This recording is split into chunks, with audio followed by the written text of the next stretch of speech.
स्वागत है आपका हमारे चैनल पर। मैं हूं आपके साथ शिप्रा सैनी।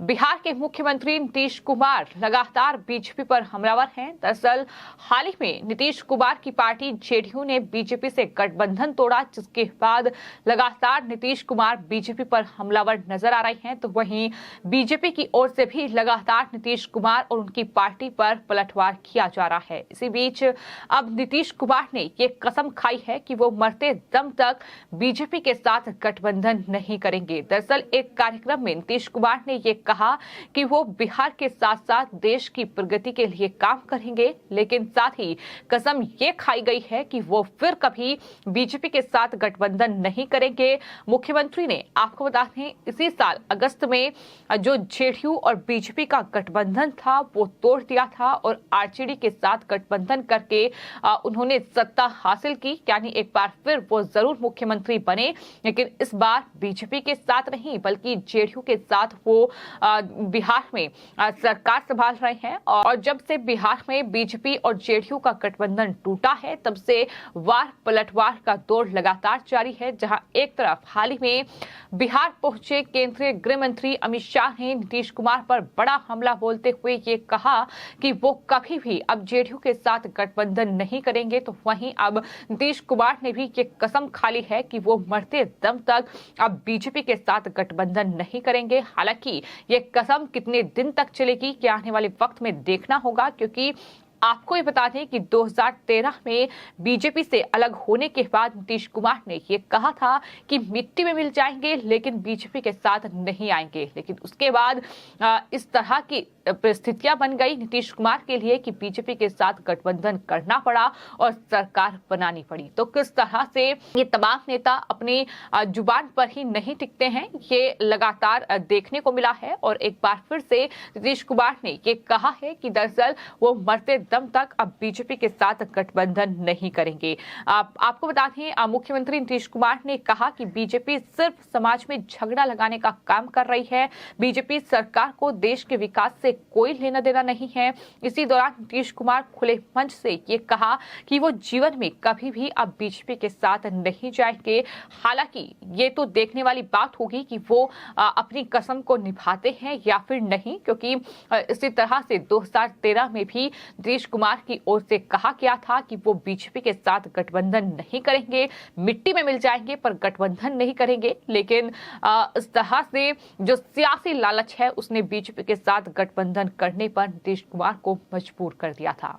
नीतीश कुमार ने इस दौरान कहा है कि बीजेपी के लोग बकवास करते रहते हैं और जब तक उनके साथ रहते हैं तब तक ठीक है, उसके बाद वो तमाम जो केस हैं उसमें फंसाकर नेताओं को जेल भेजते हैं। इस तरीके के आरोप भी उन्होंने लगाए हैं। नीतीश कुमार ने कहा कि मैं महागठबंधन छोड़कर एनडीए में 2017 में शामिल हो गया था, लेकिन अब मैं लौट आया हूं। बीजेपी चाहती है कि हमारे बीच संघर्ष इस हद तक बढ़े कि हम निराश हो जाएं। बीजेपी मुझ पर हमला कर रही है। इस तरह का आरोप जो है वो नीतीश कुमार की ओर से लगाया गया है। उन्होंने कहा कि आजकल पूर्व प्रधानमंत्री अटल बिहारी वाजपेयी और बीजेपी के दूसरे दिग्गज नेताओं के साथ अपने संबंधों को याद नीतीश कुमार ने किया और कहा कि वो बीजेपी भूल गए हैं कि अटल बिहारी वाजपेयी 1998 में प्रधानमंत्री बने थे। उन्होंने मुझे तब केंद्रीय मंत्री बनाया था। मैं 3 मंत्रालय मुझे सौंपे गए थे। लाल कृष्ण आडवाणी और मुरली मनोहर जोशी ने देश के विकास के लिए काम किया।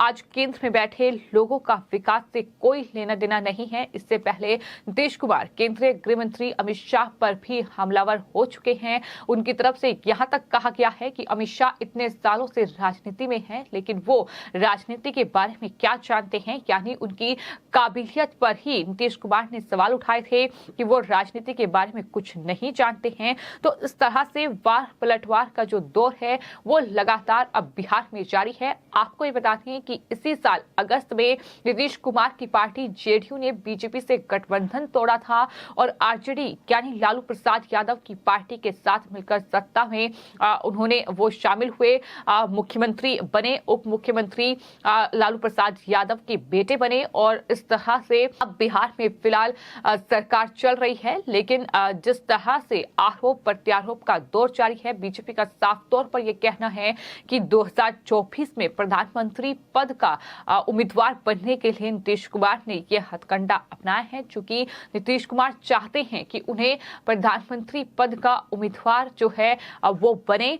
इसके लेकर वो जाहिर तौर पर गठबंधन बीजेपी से तोड़ते ही उन्होंने दिल्ली का दौरा किया था, तमाम नेताओं से मुलाकात की थी, फिर चाहे वो सोनिया गांधी हो, फिर चाहे वो अरविंद केजरीवाल हो, फिर चाहे वो तेलंगाना के मुख्यमंत्री केसीआर हो, तमाम नेताओं से वो मुलाकात कर चुके हैं। और यही वजह मानी जा रही है कि इसी वजह से नीतीश कुमार ने ये बीजेपी के साथ गठबंधन तोड़ा है, चूंकि वो 2024 में प्रधानमंत्री पद का उम्मीदवार बनना चाहते हैं, प्रधानमंत्री बनने का सपना नीतीश कुमार देख रहे हैं। तो इस तरह से गठबंधन तोड़ने के बाद लगातार जो सियासत है वो कहीं ना कहीं बिहार में चरम पर है और नीतीश कुमार अब ये कह रहे हैं कि अब बिहार में समाजवादी सरकार है। उन्होंने कहा कि सभी समाजवादी नेता एक साथ आएं और हम आम लोगों के लिए काम करेंगे। नीतीश कुमार ने कहा कि हम बिहार के साथ साथ देश को भी विकास के रास्ते पर ले जाएंगे, ये भी नीतीश कुमार की ओर से कहा गया है।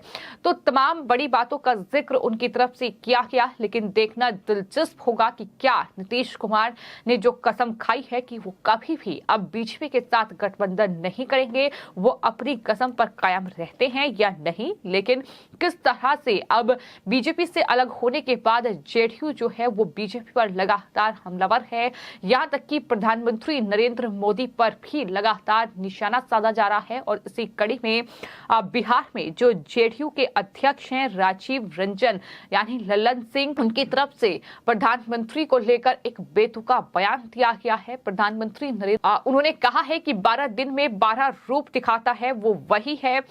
इस तरह से प्रधानमंत्री का परिचय उनकी तरफ से दिया गया है। दरअसल ललन सिंह ने लोगों को संबोधित करते हुए कहा कि वो नरेंद्र मोदी का परिचय दे रहे हैं कि आखिर वो क्या है। ललन सिंह ने कहा कि आप लोग गांव के आदमी हैं, गरीब लोग हैं, जानते हैं बहरूपिया किसको कहते हैं। ये सवाल उन्होंने वहां मौजूद जनता से पूछा और कहा कि 12 दिन में 12 रूप दिखाता है वो वही है।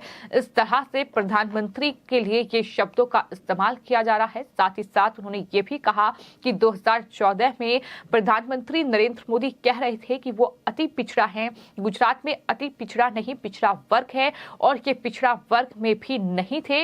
मुख्यमंत्री बनने के बाद इन्होंने अपने समाज को पिछड़ा वर्ग में शामिल कर लिया, ये तो डुप्लीकेट हैं। इस तरह से निशाना ललन सिंह की ओर से साधा गया है। इस पर केंद्रीय मंत्री रह चुके और बिहार से बीजेपी के सांसद रविशंकर प्रसाद की ओर से जो है बयान दिया गया है, पलटवार एक तरीके से किया गया है। उन्होंने कहा है कि प्रधानमंत्री नरेंद्र मोदी के बारे में ऐसी भाषा का इस्तेमाल करके जिस तरह से बिहार में राजनीति की जा रही है वो शर्मनाक है। नीतीश कुमार, जिससे मैं पूछूंगा कि आपके राष्ट्रीय अध्यक्ष की यही शालीनता है? आज तक आजाद भारत के इतिहास में किसी ने प्रधानमंत्री के बारे में इस तरह की बातें नहीं की। ये देश के गरीबों और पिछड़ों का अपमान है। साथ ही साथ उन्होंने ये भी कहा है कि आज मुझे ललन बाबू से एक ही सवाल पूछना है कि हमारे प्रधानमंत्री पर उनकी इतनी आपत्ति है तो 2019 लोकसभा चुनाव किसके बलबूते पर जीते थे? देश बाबू के बलबूते पर जीते थे या नरेंद्र मोदी जी के नाम पर जीते थे? ये उन्होंने पूछा है। तो इस तरह से लगातार अब कहीं ना कहीं कह सकते हैं कि चुनावी माहौल शुरू हो गया है। जिस तरह से तमाम राज्यों में विधानसभा चुनाव हैं, उसके बाद 2024 में लोकसभा चुनाव होने हैं और कहीं ना कहीं अब पर्सनल अटैक्स जो हैं वो किए जा रहे हैं। और इसी कड़ी में प्रधानमंत्री नरेंद्र मोदी पर यह हमला बोला गया है, जहां उन्हें न सिर्फ बहरूपिया कहा गया है बल्कि इसके अलावा उन पर आरोप लगाया गया है कि दरअसल वो डुप्लीकेट है। तो इस तरह से तमाम जो पिछड़ा वर्ग है उनका अपमान ललन सिंह कर रहे हैं, जेडीयू कर रही है। ये बड़ा आरोप अब बीजेपी की ओर से लगाया गया है। तो फिलहाल देश में सियासत चरम पर है, तो वहीं बिहार में भी राजनीति गरमाई हुई है, जहां नीतीश कुमार प्रधानमंत्री पद की उम्मीदवारी की रेस में आगे निकलने के लिए इस तरह से एक के बाद एक तमाम बयान दे रहे हैं। अपने नेताओं के उनके इस तरीके के बयान सामने आ रहे हैं, जो साफ तौर पर दिखाता है कि कहीं ना कहीं 2024 लोकसभा चुनाव बेहद करीब और उससे पहले इस तरीके का अब निजी हमले जो हैं वो एक दूसरे पर दागे जा रहे हैं। फिलहाल आपकी इस पूरे मामले पर क्या राय है, हमें कमेंट बॉक्स में जरूर लिखें और चैनल को सब्सक्राइब करें। धन्यवाद।